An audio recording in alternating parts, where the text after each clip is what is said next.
প্রভাত সকলকে। জিনিয়া ব্লগসের নতুন একটা ব্লগে আপনাদের সকলকে অনেক অনেক ওয়েলকাম। আশা করি আপনারা সকলে ভালো আছেন আর আমরাও অনেক অনেক ভালো আছি। আজকে সৌমের লাস্ট পরীক্ষা, মক পরীক্ষা আজকে শেষ হলো। পরীক্ষা দেবে আজকে, হলেই পরীক্ষা শেষ। টাটা, বাই বাই, ঠাকুর নমস্কার। হ্যাঁ হ্যাঁ, আজকেই এটা লাস্ট দিন। ব্যাস, আজকে হয়ে গেলে এগুলো খুলে ফেলবো, খুলে ফেলে কাপড়টা কেচে শুকিয়ে নেবো, তারপর আবার নেক্সট রাউন্ড। একটু দেখি হয়েছে কিনা।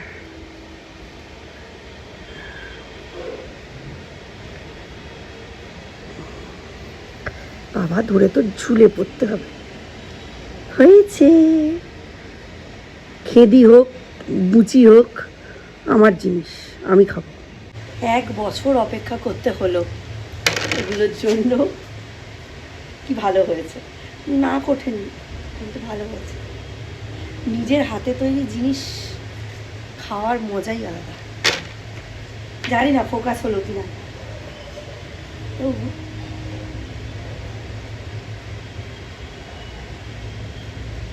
শক্ত হয়ে রয়েছে। আজকে আরেকবার রোদে দিয়ে দেবো, তাহলে পিছনের দিকগুলোও একটু রোদ্দুর পাবে,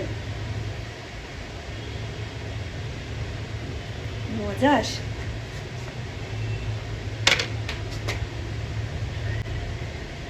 জামা কাপড়ও কাঁচা হচ্ছে।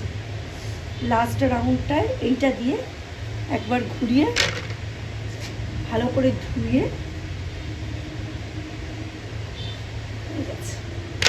আর লাগছে না।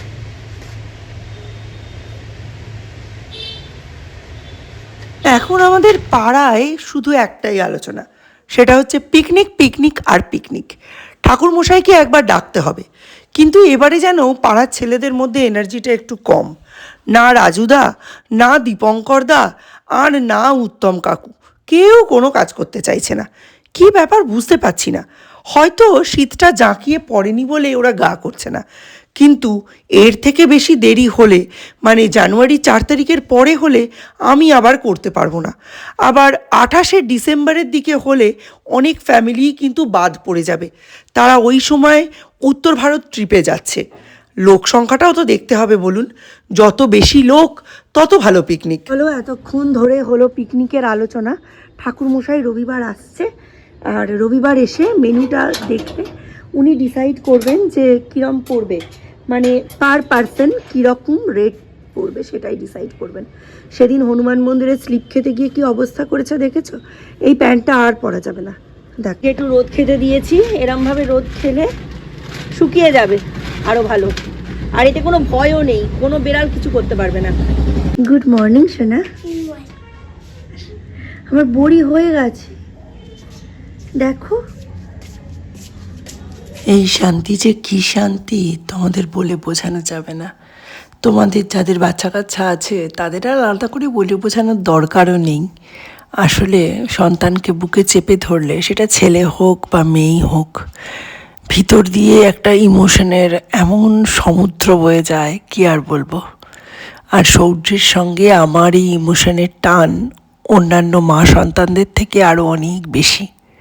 অন্যরা 10 মাস 10 দিন গর্ভে ধরে, আমি 7 মাস তো গর্ভে ধরলামই, উপরন্তু তারপরে 6টা মাস ওকে তিল তিল করে গড়ে তুললাম। যদিও নিজে থেকে ইচ্ছা খুব একটা নেই, তবুও মা বলেছে, সেই জন্য পড়তে বসার ব্যবস্থাটা নিজেই করছে। তবে এখানে পড়তে বসতেও ভালোবাসে। গাছ পাতা ফুল পাখি এসব দেখতে পায়, চারপাশ দিয়ে অন্যদের খেলার আওয়াজ শুনে খানিকক্ষণ বসে থাকা যায়। মা আশপাশের লোকেদের সঙ্গে গল্প করলে খানিকক্ষণ আড্ডা মারা যায়, একটুখানি একটুখানি মাঝে মধ্যেই এদিক ওদিক ঘুরে বেড়ানো যায়। আসলে শুধু পড়া নয়, পড়ার সঙ্গে টড়া জিনিসটাও এই বাইরে বসলে একটু বেশি হয়। সেটা জেনে শুনেই ওকে বসাই, নিয়মের বেড়াজাল থেকে খানিকটা মুক্তি। সূর্যের ব্রেকফাস্টে হচ্ছে এগ পাস্তা। পাস্তা দিয়েছি। আচ্ছা, টেবিলের ওপরটা ক্লিয়ার করে নাও, করে নিয়ে ফোনটা দেখতে দেখতে পাস্তাটা খেয়ে নাও।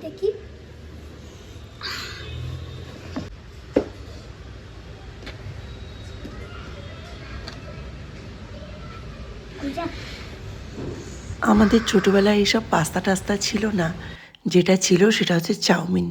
আলু দিয়ে, বাদাম দিয়ে, হলুদ দিয়ে চাউমিন ভেজে দেওয়া হতো। আর সেটা খেতে আমরা কী যে ভালোবাসতাম বলাই বাহুল্য। আজকে রোদের তেমন জোর নেই, রোদটা একদম মোড়া মোড়া। একটু আগেও রোদটা ভালো ছিল, হঠাৎ করে রোদটা এরকম হয়ে গেল। এইরকম হলে না এই বাইরে বসিয়ে কোনো লাভ নেই, খালি ঘরের ভেতর মশা উৎপত্তি বাড়বে। একটু পরেই ভেতরে ঢুকিয়ে দেবো। কি রান্না হয়েছে দেখিয়ে দিই। বেগুন ভেজেছি, এটা রাতের দিকে বা দুপুরে যে কোনো একটা বেলা হয়ে যাবে। এদের তো একটা ভাজা না হলে কিছুতেই হয় না। আর এই যে আলু বেগুন দিয়ে মাছের ঝোল, সকালে ডাল সেদ্ধ করে পেঁয়াজ দিয়ে কাঁচা লঙ্কা দিয়ে মেখেছি। এইটা আমি খুব ভালোবাসি, এটা আমার পছন্দের খাবার, মুসুর ডাল। আর এখানে হচ্ছে পালং শাকের ঘন্ট, মাছের মাথা দিয়ে বাঁধাকপি আর আলু পেঁয়াজকলি ভাজা। এই হচ্ছে আজকে আমাদের দুপুরের মেনু। তবে এটাও থেকে যাবে, এটাও থেকে যাবে, মানে কালকে দুপুর অবধি মোটামুটি ব্যবস্থা আমি করে নিয়েছি। তবে রাত্রে আমায় ডাল আর ডিমের ঝোল করতেই হবে, নইলে রাত্রিটা একেবারেই চলবে না। না মানে একটা মানুষের সঙ্গে যে কথা বলবো, কি করে কথা বলবো? সকালবেলায় দেখেছে যে চা শেষ হয়ে গেছে, আচ্ছা ভালো কথা, আমি বলেছি ফেরার সময় চাটা নিয়ে আসবে। ও ইউজুয়ালি কি করে, প্রতিদিন এক রাস্তা দিয়ে ফেরে না, কোনো দিন এই রাস্তা দিয়ে, কোনো দিন ওই রাস্তা দিয়ে, এরমভাবে ফেরে। তো মাঝে মধ্যে এরম হয়, আমি যখন নক করি যে এটা আনছো তো, কারণ না আনলে আমার অসুবিধা। চাটা ইউজুয়ালি আমাদের কলকাতা থেকে আসে, তো গুঁড়ো চা, আমার যেহেতু চা একটু বেশি লাগে, তো ওইখান থেকে নিলে চায়ের কোয়ালিটিটাও ভালো হয়, কোয়ান্টিটিটাও অ্যাজ পার ভ্যালু খুব ভালো হয়। আমি জিজ্ঞেস করবো যে এই রাস্তা দিয়ে আসছো তো, তাহলে চাটা নিয়ে এসো। মাঝে মাঝে এরকম হয়, ওই রাস্তাটা হয়তো গেলোই না সেই দিন, তখন আমার মিস হয়ে যায়, পরের দিন সকালে খাবে কি? আর অত সকালে তো আমি মুদিখানা খোলা পাবো না। আচ্ছা চা আনছো তো? হ্যাঁ। আরে আমি চা আনতে বলেছিলাম, ওই রাস্তা দিয়েই আসছো তো? হ্যাঁ। তুমি কি বাসেই উঠে গেছো নাকি ট্রেনে? হ্যাঁ। কি বুঝবেন বলুন? আমি বলছি হ্যাঁ হ্যাঁ করছো কেন? তুমি তুমি পরিষ্কার উত্তর দাও, ভুলে গেছি, কিংবা বলো এনেছি। আমি তো ট্রেনে বসে আছি। আর তার মানে কি আনোনি? না এনেছি। তাহলে এইটা বলতে কি হয়? মানে আপনারা ভাবেন যে আমাদের লাইফটা খুব স্মুথ না।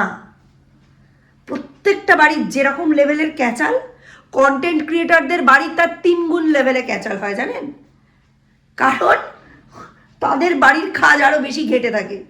আপনাদের বাড়ি অন্তত কিছু একটা সময় মেস ফ্রি থাকে। একেতে আমার বাড়িতে একটা 5 বছর প্লাস বাচ্চা, প্লাস বাড়িতে 3টে পুরুষ মানুষ, একটা মেয়ে মানুষ, প্লাস আমি একজন কন্টেন্ট ক্রিয়েটার। আমার বাড়ি যে কী পরিমাণ মেস থাকে আপনাদের আমি বলে বোঝাতে পারবো না। এই হচ্ছে ম্যাটার। মানে একটা কথা পরিষ্কার, হ্যাঁ ট্রেনে উঠে গেছি, চা নিয়ে আসছি। হ্যাঁ হ্যাঁ না বলে ফোনটা কেটে দিয়ে মেসেজ করে দিলেও তো আমি বুঝতে পারি। এই মানুষের সঙ্গে এরাই নাকি বিয়ের আগে কথা বলার জন্য হাঁক পাক করতো, এখন তো ঘাড়কা মুরগি ডাল বরাবর। 20 বছর প্লাস হয়ে গেছে বিয়ের, এখন হ্যাঁ আ এইসবই বেরোয়। ওকে আজকে জিমে পাঠিয়েছি, খালি জিম কামাই করে, এসে তো এক্সস্টেড হয়ে যায়, কিন্তু এটাও বিশ্বাস করে যে জিমে গেলে আমার শরীরটা ভালো থাকে, গা হাত পায়ের ব্যথাগুলো, মুড়ানিগুলো একটু কম। পলাশদার এখানে একটু অসুবিধা, পলাশদার জিম ঠিক 10টায় বন্ধ হয়ে যায়। আমরা আগে যে জিমটাই করতাম ওখানে 12টায় বন্ধ হতো, তাই যদি ও 9:30 পৌনে 10টাতেও যেত, 1.5 ঘন্টা মতো জিম করতে পারতো। এখানেও আধ ঘন্টার বেশি জিম করতেই পারে না। যাই হোক তবুও পাঠিয়েছি, স্পন্ডেলাইসিস যেন না হয়, সারাদিন কম্পিউটারের দিকে তাকিয়ে ইয়ে। যাই হোক এবারে আমার এবেলায় কিছু রান্নার নেই, মাছের ঝোল করা আছে, সৌর্য ডিমের অমলেট খাবে, আমার ডাল করতে হবে, ভাত করতে হবে, আর কিছু একটা ভাজাভুজি করতে হবে। তো ও বলছে, মিস্টার বিশেষ বলছে যে বেগুন ভাজো। আমি বললাম দুপুরে বেগুন ভাজা, সকালে ও খেয়ে গেছে বেগুন ভাজা, ডাল, মাছের ঝোল এইসব দিয়ে ভাত, সুতরাং এখন আর বেগুন ভাজার কোনো গল্প নেই। এত তেল লাগছে আমি মানে পাগল হয়ে যাচ্ছি। যাই হোক এখন আমি আলু ভাজবো সরু সরু করে, তাতে যা খাওয়ার হবে খাবে, যার ইচ্ছে না। মাঝে মাঝে না একটু স্ট্রিক্ট না হলে, মায়ের মতো স্ট্রিক্ট, দজ্জাল বউয়ের মতো স্ট্রিক্ট না হলে আপনি সংসার চালাতে পারবেন না। কারণ তারা তো জানে এ আমার মা নয়, এর উপর যা খুশি তাই করা যাবে, এর যাওয়ার কোনো জায়গা নেই, বাবাও নেই, মাও নেই, কেউ নেই। সুতরাং মাঝে মধ্যে একটু স্ট্রিক্ট হতে হয়, নইলে আমাদের এমনি প্রচুর মুদিখানার খরচ, তেলের খরচ। আর শীতকালে প্রত্যেক ফ্যামিলিতে, এটা আমাদের বলে কিছু না, আমার হাতে ক্যামেরা, আমার বলার ক্ষমতা আছে, আমি বলছি।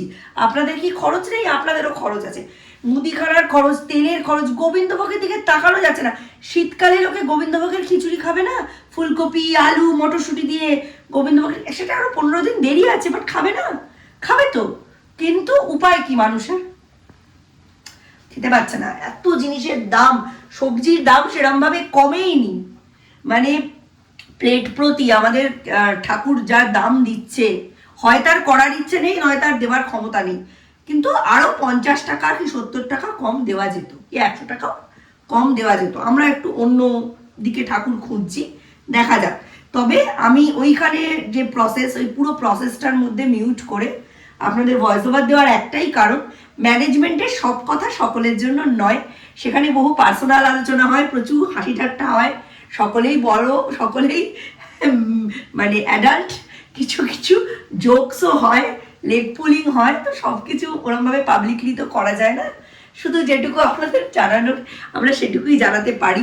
অনেকের একটা অপোজ থাকে, আমার এই পোর্শনটা কেন বললি, আমি এরম ছিলাম, আমার দিকে ক্যামেরা কেন ঘোরালি, আমি এই কথাটা বলেছি, হয়তো আমার কাছে সেটা খারাপ লাগছে না, তো তার মনে হচ্ছে তার এই কথাটা পাবলিক ডোমেনে না যাওয়াই ভালো, তো সেক্ষেত্রে আমাদের একটু মিউট করতেই হয়। তো চলুন, আজকের মতো ব্লগটা এখানেই শেষ করছি। ব্লগটা আর লেন্দি করবো না, নতুন একটা ব্লগে আপনাদের সঙ্গে আবার দেখা হবে। ততক্ষণের জন্য tata, bye bye, good night.